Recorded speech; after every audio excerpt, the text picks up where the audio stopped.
Assalamualaikum warahmatullahi wabarakatuh. Halo, selamat pagi pemirsa RCTV. Apa kabarnya Anda di hari ini? Senang sekali saya Afif Rifai hadir kembali di hadapan Anda pemirsa di program Selamat Pagi Cirebon. Untuk Anda yang saat ini tengah menyaksikan Selamat Pagi Cirebon sambil sarapan pagi, berkumpul dengan orang-orang terdekat Anda, keluarga Anda, dan untuk Anda pula yang saat ini tengah bersiap-siap menuju ke tempat aktivitas Anda, diharap Anda untuk kembali memeriksa surat-surat kelengkapan kendaraan Anda. Apakah sudah lengkap atau belum? Kemudian dimohon Anda untuk tidak ugal-ugalan saat mengendarai roda 2 maupun roda 4 karena suasana jalan saat ini untuk menuju ke tempat aktivitas Anda ada yang ramai lancar, padat merayap, dan macet. Jangan lupa tetap mematuhi peraturan berlalu lintas dan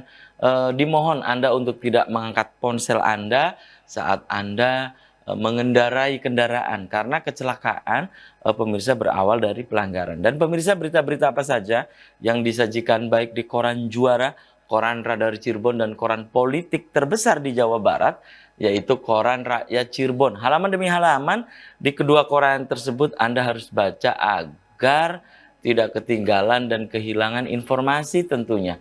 Informasi-informasi dari sekeliling Anda, Ciayu Majak Kuning, Jawa Barat, nasional bahkan internasional, semua disajikan baik di koran Radar Cirebon, koran Rakyat Cirebon, dan jemari Anda cukup mengklik Radar Cirebon Online atau radarcirebon.com. Dan pemirsa, di edisi pagi hari ini yang nanti kita akan diskusikan, kita akan obrolkan tentang pendidikan dan latihan atau diklat Lemhanas dan nilai-nilai kebangsaan. Nah, pemirsa, salah satu peserta ya yang mengikuti diklat Lemhanas beberapa waktu yang lalu, nah nanti akan menjadi narasumber di pagi hari ini yang nanti kita akan berbincang tentang diklat Lemhanas dan nilai-nilai kebangsaan. Sependek yang saya ketahui bahwa Lemhanas ini hanya diperuntukkan, untuk militer misalnya ataupun pihak kepolisian. Namun ini pemirsa, ternyata diklat Lemhanas ini diperuntukkan bukan hanya dari kalangan militer dan juga yang lainnya ya, namun ini pemirsa sipil, kemudian juga staf pengajar juga ini pemirsa bisa mengikuti diklat Lemhanas. Nanti kita akan obrolkan berkaitan dengan diklat ini dilakukan selama berapa hari, kemudian di dalamnya, kemudian pematerinya, dan seterusnya. Dan berikut pemirsa, sebelum saya kenalkan narasumber di pagi hari ini, saya baca dulu berita dari halaman utama koran Radar Cirebon edisi hari ini. Nah ini pemirsa, dari halaman utama koran Radar Cirebon hari ini, catatan dari Pak Dahlan Iskan di koran Radar Cirebon hari ini. Menang lotre. Itu catatan dari Pak Dahlan Iskan di koran Radar Cirebon hari ini. Ditetapkan tadi malam sekaligus ditahan Baradae tersangka pembunuhan. Nah itu pemirsa, 3 perwira yang sudah dicopot. Ini berkaitan ada babak baru nih pemirsa ya. Kemudian polisi tembak polisi, akhirnya ditahan oleh polisi. Ini pemirsa ya. Kemudian pasal 55 dan 56. Turut serta membantu siapa? Ini sebuah tanya nih ya. Kemudian rupa-rupa alasan orang terjun ke dunia prostitusi. Nah, bahkan anak orang kaya sampai pernah ikut open BO. Ini pemirsa ya, dari halaman utama koran Radar Cirebon edisi hari ini. Kemudian dari halaman Metropolis Kota Cirebon. Ini masih dari koran Radar Cirebon hari ini. Open bidding molor lagi. Ada pernyataan dari Pak Wali Kota Cirebon, kemungkinan antara Agustus atau September 2022 ini. Kemudian ini pemirsa, rumpon nelayan rusak gara-gara garok. Nah itu pemirsa dari halaman Metropolis Kota Cirebon. Berikutnya dari halaman Kabupaten Cirebon di koran Radar Cirebon hari ini. Kinerja dokter PNS disorot. Jika bandel, Aan ancam akan rekomendasikan penutupan izin praktek. Itu pemirsa. Segera telusuri rekam jejak calon sekda. Jumlah peserta open bidding eselon 2 juga masih sepi pendaftar. Itu pemirsa. Dorong SKPD lebih informatif ya.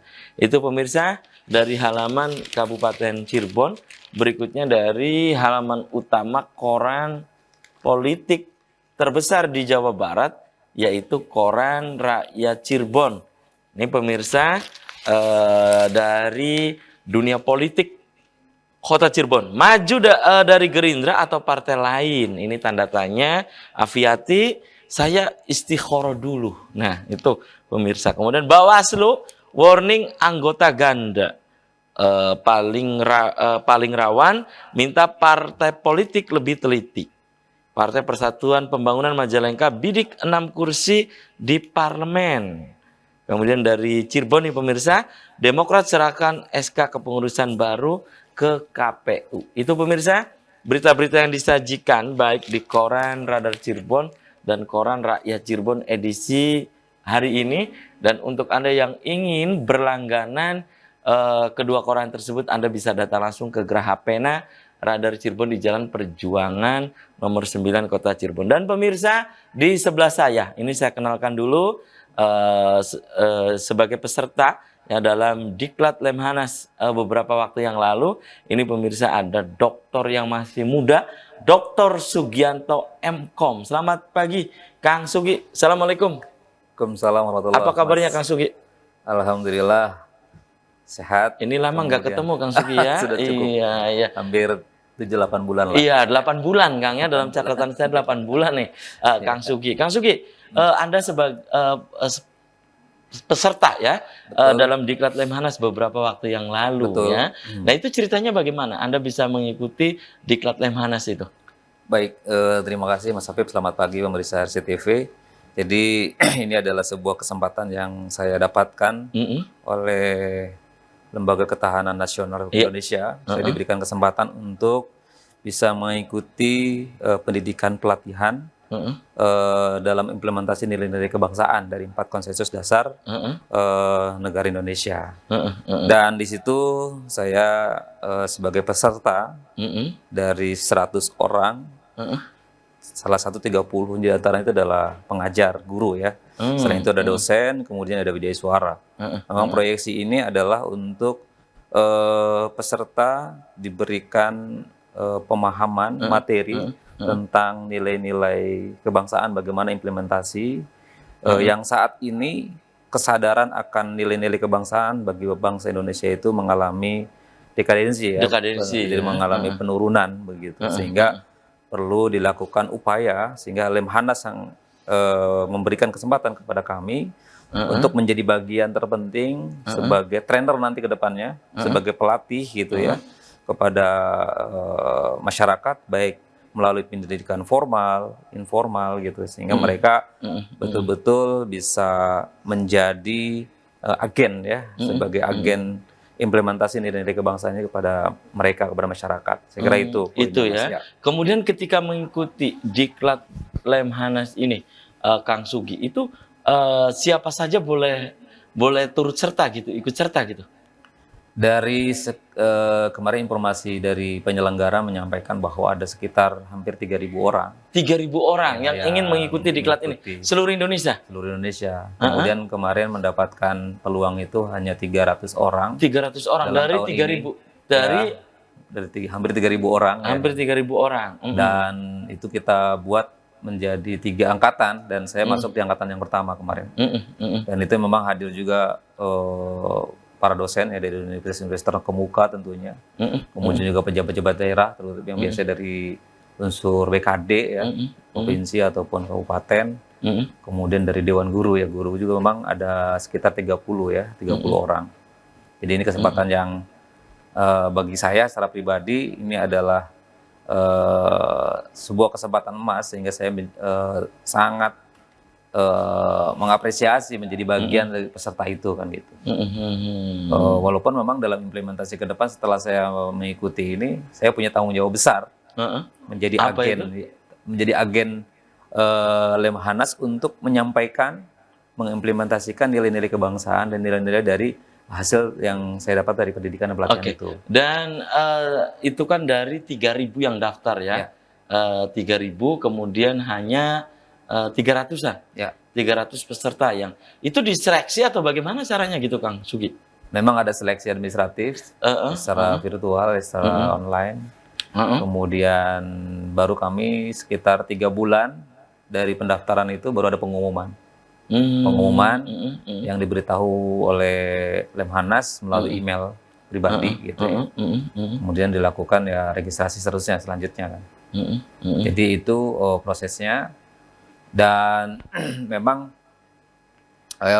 kesempatan itu banyak orang punya minat ya, tetapi tidak semua bisa mengikuti itu. Itu ya. Dan salah satu yang terpilih adalah Kang Sugi. Dan Kang Sugianto ini mewakili dari unsur apa gitu kemarin itu? Saya mewakili dari unsur Dewan Guru dan staf pengajar ya, yang kedepannya diproyeksikan untuk bisa mentransformasikan nilai-nilai kebangsaan ini. Jadi mentransformasikan hasil pendidikan pelatihan ini kepada siswa gitu ya, kemudian sesama Dewan Guru, teman sejawat gitu, kemudian lingkungan masyarakat, dan tentunya keluarga ya secara personal, karena memang ternyata nilai-nilai kebangsaan itu menjadi perekat bagi bangsa ini. Karena nilai-nilainya sangat luhur sekali. Dari 4 pilar konsensus ya. Jadi ada dari nilai Pancasila, kemudian ada dari Undang-Undang Dasar Negara Republik Indonesia, kemudian dari Bhinneka Tunggal Ika, dan ada NKRI. 4 pilar itu yang memang ternyata kita punya sesuatu yang istimewa begitu. Baik. Oke, tahan dulu nih ya, Kang Sugi dan pemirsa. Selamat pagi, Tribun akan segera kembali sesaat lagi.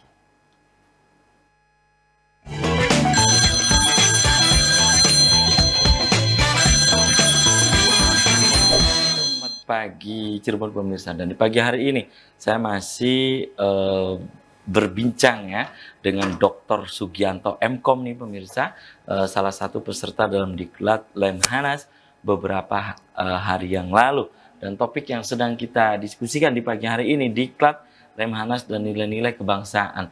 Kang Sugi, ini diklat Lemhanas, waktu Anda mengikuti ini dilakukan berapa lama gitu Kang? Alhamdulillah kemarin 2 minggu ya Mas. 2 minggu? Hampir 2 minggu kita lakukan kegiatan. Itu dari pagi sampai sore? Sampai sore. Dari pagi sampai sore, selama betul. 2 minggu Ya. Anda mengikuti ini ya. Kemudian ini yang mengajar di diklat itu siapa gitu? Kebanyakan para jenderal ya. Para jenderal. Purnawirawan, kemudian juga dari unsur perguruan tinggi, sejarawan ada Pak Profesor Anhar Gonggong. Anhar Gonggong, sejarawan kemudian UI juga ya. ada dari apa itu lembaga kajian khusus di TNI. Dia memang fokus kepada mengkaji tentang isu-isu nasional. Isu-isu nasional, bahkan isu-isu strategis juga. Betul, isu strategis yang memang berkembang di Indonesia gitu. Itu memang bagi saya kesempatan Mas yang luar biasa, karena memang materi-materinya sangat luar biasa. Artinya kekinian, kemudian ya kita harus menghadapi kondisi ini sebagaimana gitu. Kang Sugi, dari 2 minggu itu ya tentunya ada materi yang sangat menarik. Nah ini kan apakah kemarin disampaikan juga tentang isu-isu yang berkembang saat ini seperti COVID, kemudian juga dan yang lain, termasuk saat ini tentang Natuna gitu kan, Laut Cina Selatan dan seterusnya. Kemarin ada isu-isu itu dibahas nggak di Lemhanas itu? Ya, ternyata memang isu saat ini betul terjadi ternyata tentang setelah kita melewati pandemi COVID ya 19 kemarin, kemudian juga isu-isu kontemporer yang muncul itu, kalau isu radikalisme, terorisme udah muncul sejak lama ya, kemudian juga ada konflik-konflik di Laut Cina Selatan. Ya, saat ini nih yang sedang menghangat. Konflik Rusia, Ukraina, kemudian juga ada kontestasi antara Amerika dan Cina gitu. Itu juga memang muncul gitu. Dan isu-isu globalisasi sekarang juga memang era masuk ke era digital society 5.0. Oh, digital society Ya, 5.0. 5.0 sekarang. Itu eranya. Kemarin kita baru saja masih hangat tentang revolusi industri 4.0, tapi sekarang sudah masuk ke era society, digital society 5.0 itu yang memang juga hangat saat ini ya. Sehingga bagaimana kita bisa bertahan dalam kondisi isu-isu yang berkembang saat ini kan gitu. Itu ya. Oke, Kang Sugianto, sebelum kita bahas isu-isu yang tadi disampaikan ya, saat Anda mengikuti diklat Lemhanas ini, siapa awalnya yang mengajak Anda atau memang Anda ingin sendiri gitu atau bagaimana gitu? Saya secara pribadi memang punya interest secara personal karena bagaimanapun saya sebagai seorang guru adalah salah satunya agen of change ya. Agen perubahan. Salah satu agen perubahan. Apalagi mantan aktivis juga saat mahasiswa ya. Dulu mantan aktivis, tapi sekarang juga masih tetap aktivis di sekolah kan gitu. Bagaimana saya mengaktifkan siswa-siswi gitu ya, pelajar kita ini karena mereka kelak akan menjadi pengganti kita di masa depan. Oleh karenanya saya menjadi bagian agen of change inilah yang kemudian saya bisa sangat tertarik untuk bergabung di bagian dalam mempertahankan negara kita kan gitu. Tentu untuk lebih maju, lebih optimal. Karena ternyata bangsa kita itu punya keistimewaan yang luar biasa. Apa itu gitu? Yang pertama, kita sering mendengar bahwa kita ini berada di jalur khatulistiwa. Khatulistiwa. Kemudian negara Indonesia itu ingat pelajaran geografi dulu ya. Ribuan pulau kan gitu. Kemudian lautannya terbentang luas gitu ya. Kemudian juga kekayaan alamnya juga luar biasa. Pulaunya ribuan. Pulaunya ribuan. Kemudian juga penduduknya dengan kebinekaannya ya, keragamannya yang luar biasa. Ada suku, kemudian bahasa kan gitu. Seterusnya, dan itu memang istimewaan yang dimiliki di Indonesia. Belum lagi kekayaan mineralnya, kekayaan sumber-sumber alamnya yang kandungannya. Sehingga orang itu dari seluruh dunia tertarik. Kenapa dulu Belanda tertarik ke Indonesia? Kenapa Eropa juga gitu ingin mempertahankan Indonesia sebagai sumber-sumber yang ingin diakses oleh mereka. Sehingga ini betul bahwa tadi Asia Pasifik ya, Amerika, Cina ya punya kepentingan gitu tentang kondisi seksinya Indonesia kan gitu. Makanya kalau kita tidak mempertahankan diri, tidak betul-betul mengoptimalkan ya potensi alam ini, ya kita akan terus menjadi negara konsumtif gitu ya, bukan negara produktif. Justru isunya ternyata saya mendapatkan dari situ bahwa bangsa Indonesia jangan produktif lah, ngapain gak usah produktif gitu. Udah konsumtif aja gitu. Iya. Ada demikian gitu ada seperti itu. Baik. Jadi memang tertarik. Makanya jarang orang Indonesia yang memang kalau ada yang produktif sedikit langsung di baik. dari berbagai sisi lah begitu. Dari 2 minggu itu ya, selama 14 hari itu, hal apa yang menurut Anda yang menarik bagi Anda ini untuk dikaji dalam diklat Lemhanas itu? Apa gitu? Yang pertama berkaitan dengan isu strategis, nasional, isu kawasan, atau isu apa nih? Bagi saya, setelah saya mendapatkan pelatihan ini, pendidikan ini, ternyata saya baru ternyata bahwa potensi kita sangat luar biasa gitu. Bangsa ini memiliki sumber daya yang sangat besar. Cuman semua kita disibukkan atau dihiruk-pikukan dengan sesuatu yang menurut saya pribadi tidak jelas gitu. Jadi sibuknya tuh. Jadi kita energinya terkuras di situ. Lagi rame sekarang dengan dunia digital society ya. Artinya masuk ke masyarakat digital. Ternyata juga itu disibukkan dengan, apalagi generasi sekarang itu lebih nyaman dengan dunia media sosialnya kan. Kemudian ada yang bilang teman saya itu generasi tok-tok gitu ya. Nah, betul. Jadi ternyata itu mempengaruhi mindset mereka untuk berkarya, untuk tidak menghasilkan karya-karya yang produktif. Jadi tidak bisa menggali potensi yang pertama di dalam dirinya secara personal. Aja gitu ya. Kemudian dia boro-boro mau menggali alam yang potensinya luar biasa, ini menggali dirinya saja agak lemah. Dan itu ini saat Anda mengikuti diklat Lemhanas, ini ada unsur kesengajaan bahwa generasi milenial kita dibuat untuk konsumtif begitu. Memang betul ternyata. Saya memahami ternyata betul bahwa kondisi bangsa saat ini dibuat senyaman mungkin. Ada yang mendesain. Ya, dibuat pokoknya mah udahlah, nggak usah capek-capek gitu kan. Udahlah pokoknya nikmati saja dengan kondisinya. Jadi mereka lupa bahwa dirinya itu punya potensi yang luar biasa. Yang kedua, bangsa ini punya potensi alam yang luar biasa, tapi itu tidak dioptimalkan. Mereka disuguhi dengan sesuatu yang memang lupa dengan apa yang dimiliki oleh kita, sehingga produk-produk boleh yang masuk, baik dari sisi ekonomi, kemudian dari sisi pemikiran, kemudian dari sisi isu-isu demokrasi, gitu kan? Itu yang mereka munculkan gitu. Padahal kita punya nilai-nilai kebangsaan yang seharusnya kita bangun bersama. Itu ya. Betul. Jadi menurut Anda ini kepentingan siapa gitu, Kang Sugi? Nah, inilah yang kemudian dibahas menjadi nggak kemarin itu pertanyaan. di Klat Lemhanas itu? Ya, karena ini Menjadikan generasi milenial kita, generasi anak-anak muda saat ini yang masih SMA, SMK dibuat agar mereka malas, tidak memiliki potensi. Ya. Ini kan ada unsur kesengajaan nih. Ya. Ini kepentingan siapa gitu kan? Tentunya kepentingan banyak hal ya.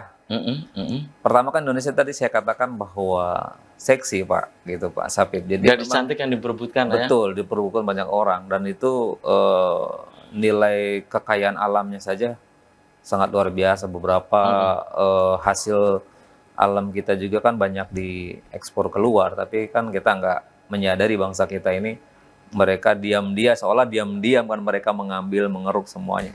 Bahkan dari potensi laut, eksploitasi kekayaan alam kita dari ya. Potensi laut, kemudian seterusnya. Jadi semuanya begitu. Contoh ambil kedelai saja, kasus ya. Kedelai itu tidak ada di Indonesia untuk apa namanya pertanian kedelai. Adanya di mana? Di Amerika kan gitu kan. Jadi padahal kita bangsa yang suka tempe kan gitu ya. Adanya tempe di Indonesia, tapi tidak ada sekarang di Indonesia. Jadi pertanyaan itu kan sederhana.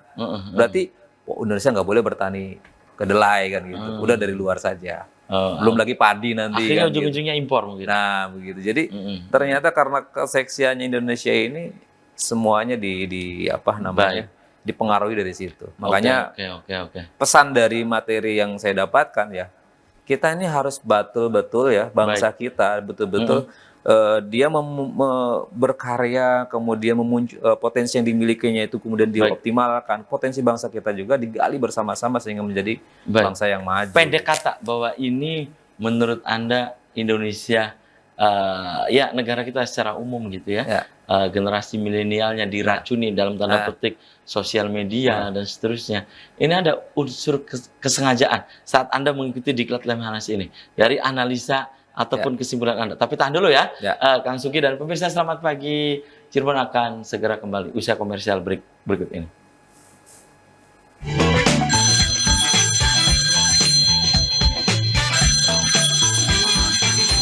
Selamat pagi Cirebon, masih di hadapan Anda pemirsa. Dan di segmen ini saya masih bersama Dr. Sugianto MKom nih pemirsa, salah seorang peserta dalam Diklat Lemhanas beberapa waktu yang lalu. Dan topik yang sedang kita obrolkan di pagi hari ini pemirsa, Diklat Lemhanas dan nilai-nilai kebangsaan. Dan di segmen ini saya sudah mengundang Anda, pemirsa silakan Anda bisa bergabung. Anda bisa di line telepon 0231 482138 atau pemirsa bisa untuk memberikan pendapat Anda, pertanyaan Anda melalui WhatsApp atau nomor SMS yang ada di layar kaca RCTV. Kembali saya ke Kang Sugi ya.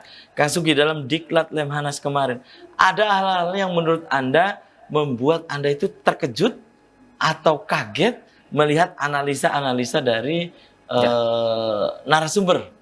Betul, sangat kaget sekali Mas. Ternyata memang bangsa ini dikerdilkan lah istilahnya bahasanya. Atau bangsa ini dikerdilkan? Atau dibuat tidak maju. Oleh siapa gitu? Oleh banyak kepentingan tadi saya banyak katakan. Kepentingan. Ternyata Amerika dan Cina punya kepentingan yang besar terhadap bangsa kan, ini ya. Gitu. Makanya nggak boleh Indonesia itu maju. Jadi ini dampaknya. Kemudian yang terjadi apa? kondisi-kondisi yang terjadi di bangsa ini. Pertama, ketidakstabilan. Kita lihat baru saja kemarin dengar cabai naik sampai berapa persen. Cabai saja kan ya. Padahal itu paling mudah sekali ditanam di Indonesia itu cabai. Tapi kenapa begitu mahal? Iya ya, padahal itu dari kita ya. Kita kan? punya itu ya. Kemudian petani cabai itu kan. Tidak stabilan kan, kadang-kadang turun, kadang-kadang naik. Kemudian juga ketidakpastian. Itu sengaja dibuat juga ya. Jadi uncertainty. Jadi ada ketidakpastian. Kita nggak tahu nih. Dulu sejarah kita bangsa ini akan memprediksi kita akan seperti ini berikutnya kan gitu. Nah sekarang kita tidak ada jadi ada istilahnya ketidakpastian. Kita nggak tahu era 10 tahun ke depan, 20 tahun ke depan itu tidak pasti. Jadi masa depan susah diprediksi sekarang. Itu.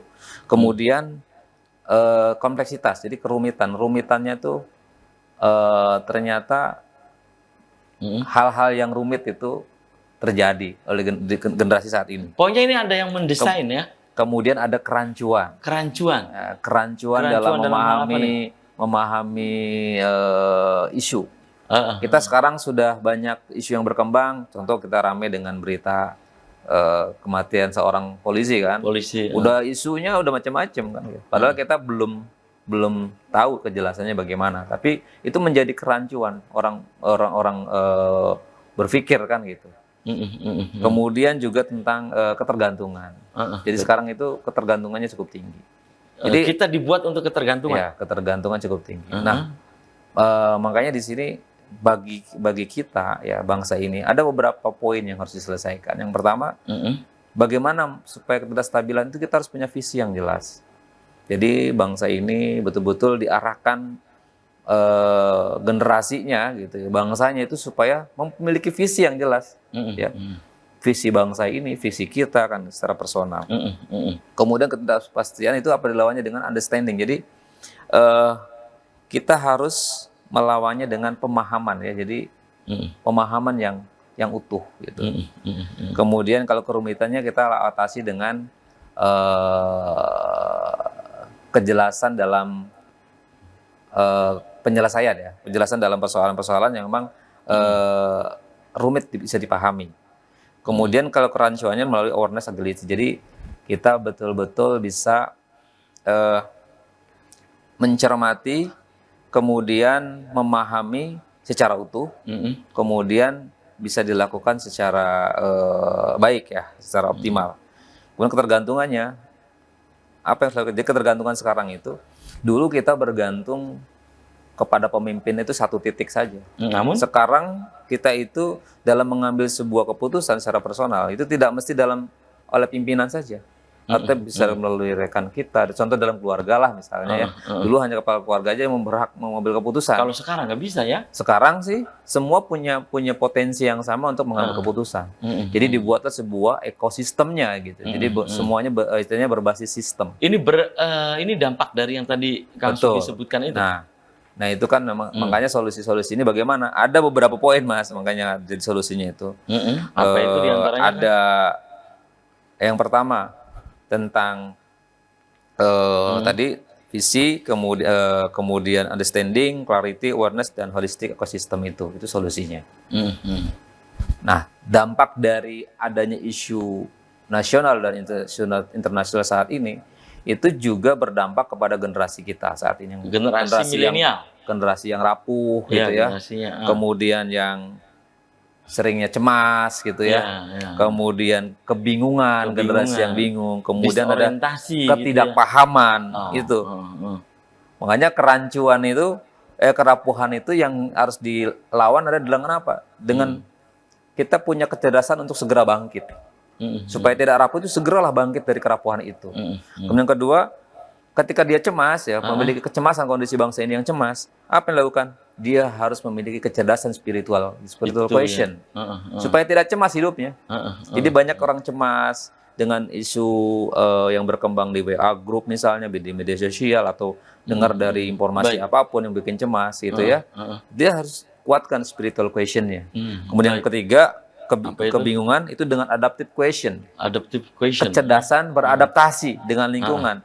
Beradaptasi dengan dunia media sosial, WA group, kita harus bisa beradaptasi. Kemudian yang terakhir ketidakpahaman itu dengan apa? ketidakpahaman itu dengan digital quotient. Baik. Nah, digital quotient itu bagaimana kita cerdas secara digital gitu. Literasi saat digital salah satunya. Baik, baik. Membaca secara utuh, memahami secara utuh. Baik, Kira itu poinnya. Kang Sugi, ini dari kemarin Anda selama mengikuti 2 minggu ya, di Diklat Lemhanas itu. Selama 2 minggu itu pula Anda mungkin mendapatkan informasi-informasi ya, bahwa dulu kita perang itu memanggul senjata, iya kan? Kalau sekarang mungkin berbeda lagi. Kemarin didapatkan nggak informasi-informasi demikian? Betul. Peperangan sekarang itu selain peperangan pemikiran, peperangan ekonomi, kemudian juga mungkin eksistensi ya. Dari itu perang sekarang. Kondisi sekarang. Makanya tadi solusinya apa? Kita menghadapi kondisi sekarang. Untuk generasi ke depan ada 6 hal yang harus dilakukan. Ada selain IQ, SQ, EQ, IQ, kemudian DQ, kemudian ada 6 ya. Jadi kecerdasan intelektual, kecerdasan spiritual, kecerdasan emosi, kecerdasan digital, kecerdasan beradaptasi, kemudian kecerdasan dalam adversity question. Jadi adversity question itu kecerdasan untuk segera bangkit gitu. Segera bangun. Ketika kita terpuruk langsung bangun. Kalau kita kerampul langsung kita gitu. Baik. Itu yang memang kemarin dianalisa untuk ya, terutama anak-anak muda nih saat ini ya. Mereka dijejali, diracuni oleh sosial media dan seterusnya. Kemudian juga diharapkan berdampak pula ya. Ini perang yang tadi disampaikan oleh Kang Sugi ini bukan lagi perang untuk memakai senjata ya, Kang Sugi memanggul senjata, namun saat ini perangnya adalah perang pemikiran gitu kan. Kemudian bagaimana caranya mengeksploitasi alam Indonesia gitu ya, agar bisa direbut oleh mereka. Siapa yang bermain dalam hal ini? Apakah kita di Lemhanas kemarin juga dibahas, dibedah bahwa apa yang di kita ini merupakan dampak persaingan global antara Cina Amerika gitu misalnya. Dampaknya itu salah satunya. Makanya sekarang kan isu inflasi juga cukup tinggi ya. Iya, inflasi. Dan itu berdampak masif juga. Sementara kita anak-anak kita, bangsa kita ini masih asik dengan dunianya ya. Padahal mereka lupa. Di rumah butuh makan gitu ya. Kemudian di rumah butuh sesuatu yang dia dapatkan gitu ya. Belum dia pendidikan juga harus dia dapatkan. Itu yang mereka lupa. Bahkan kemarin juga Pak isu lagi bahwa Indonesia akan mengalami masyarakat miskinnya akan bertambah diprediksi tahun depan itu tahun kan. Depan itu ya. Antara 1 tahun ke depan itu ada kemungkinan kemiskinan akan bertambah. Nah ini harus kita sadari. Kemarin juga dibahas juga kan? Ya. Di Diklat Lemhanas itu. Ya memang jadi makanya bagaimana cara mensikapi itu semua. Makanya ada istilah di materi yang kemarin itu ada rethinking dengan redesigning. Rethinking dan redesigning. Bagaimana pembelajaran kita untuk mendesain ya, untuk anak-anak didik ya, untuk generasi, untuk masyarakat, apa yang perlu dilakukan? Penguatannya apa? Yang pertama ada tetap bahwa kita dulu mengenal ada IQ, EQ, SQ. Tapi penguatan di sini ada 3 hal lagi, Mas, yang harus dilakukan oleh generasi kita, oleh bangsa kita. Ya, ini apa? Yang pertama adalah adversity question tadi saya katakan. Adversity question itu apa? Kecerdasan, bagaimana dia harus bangkit, mudah untuk bangkit, mudah untuk bangun dari keterpurukan, bangun dari kerapuhan itu. Pokoknya jangan baperan lah begitu. Jangan baperan, dikit-dikit baper kayak gitu kan. Jangan gitu. Itu yang pertama. Yang kedua apa? Adaptive question. Jadi kita harus bisa beradaptasi dengan lingkungan. Jangan hidup sendiri, beradaptasi dengan lingkungan kita, masyarakat kita, lingkungan kerja kita gitu. Itu beradaptasi dengan teknologi dan seterusnya. Yang terakhir ada digital question. Digital question. Iya, digital question itu ada kecerdasan digital. Selain dia cerdas dalam menggunakan perangkat digitalnya, cerdas untuk membaca informasi yang dari digital itu, tapi juga kita cerdas memfilter informasi mana yang tepat baginya dan informasi yang tidak. Ya, begitu. Itu cermat di situ. Dan ini memang harus dimiliki oleh generasi bangsa kita saat ini, gitu. Sehingga kita bisa melawan itu semua. Gitu. Tahan dulu nih, Kang Sugi dan pemirsa. Selamat pagi Cirebon akan segera kembali usai pariwara berikut ini.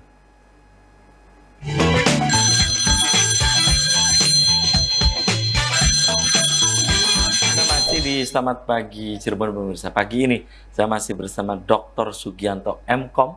Ini salah satu peserta diklat Lemhanas beberapa waktu yang lalu. Kembali ke Kang Sugi nih.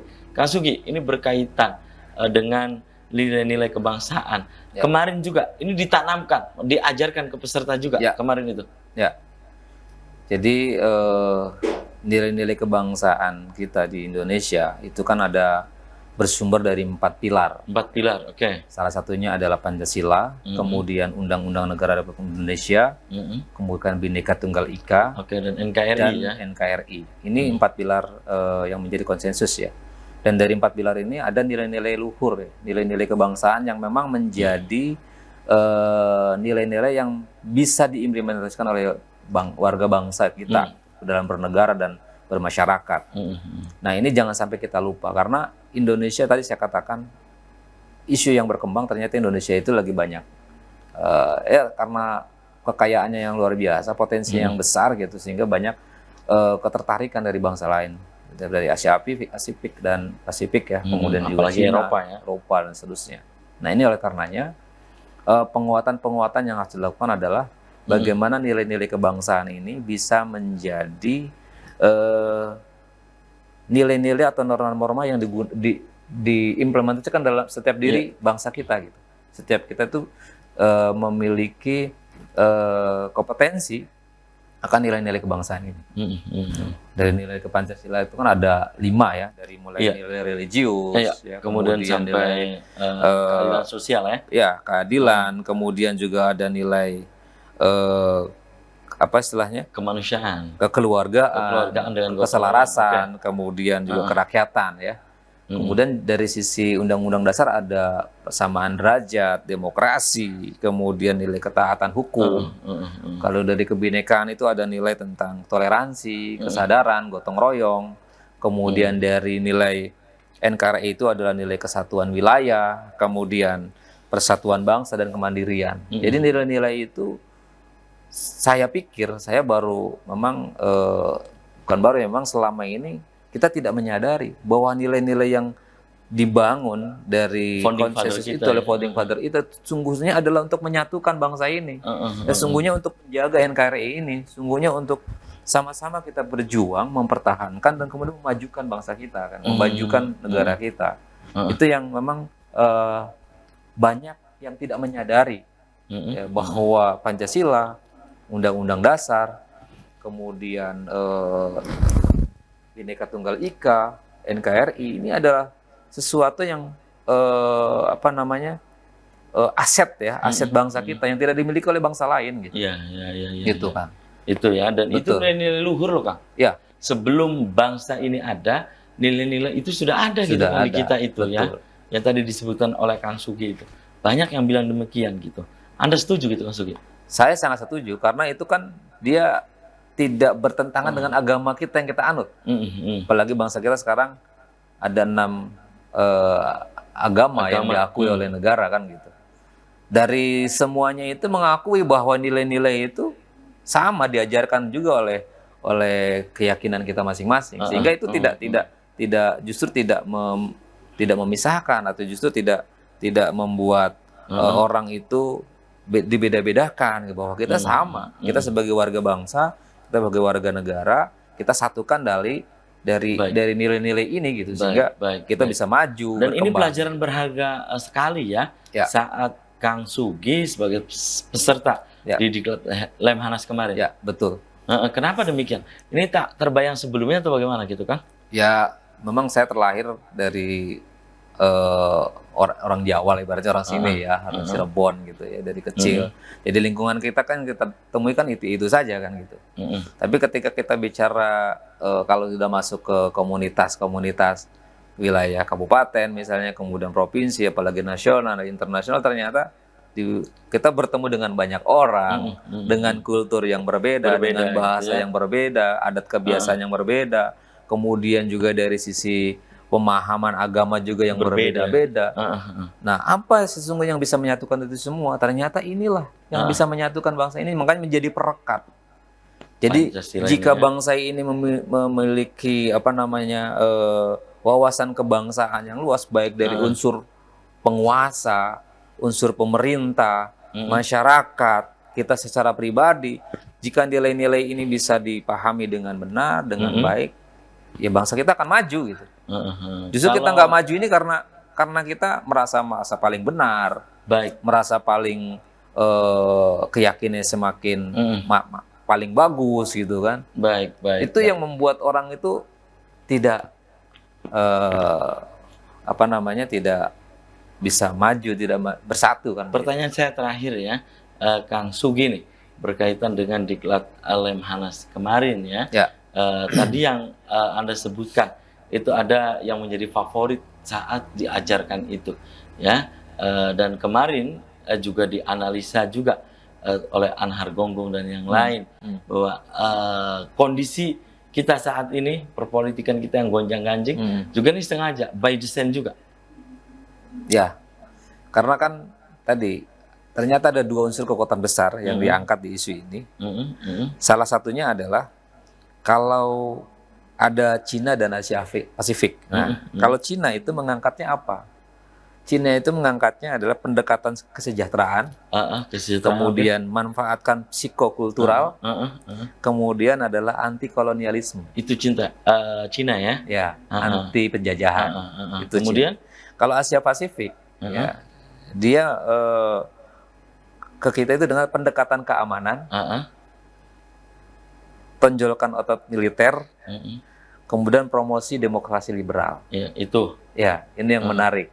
Nah, kemudian ditambah lagi keduanya juga dihadapkan kepada kontestasi hegemoni, perang dagang, dan kontes teknologi, perang digital gitu. Itu ya. Antara mereka yang berdampak kepada kita, makanya kita sekarang menjadi bagian dari itu semua. Gitu. Ada yang disampaikan lagi gitu Kang Sugi?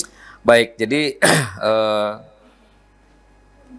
mungkin poinnya dari pertemuan pagi hari ini saya berikan kesempatan oleh Radar TV bahwa kita sebagai bangsa harus benar-benar bisa merubah ya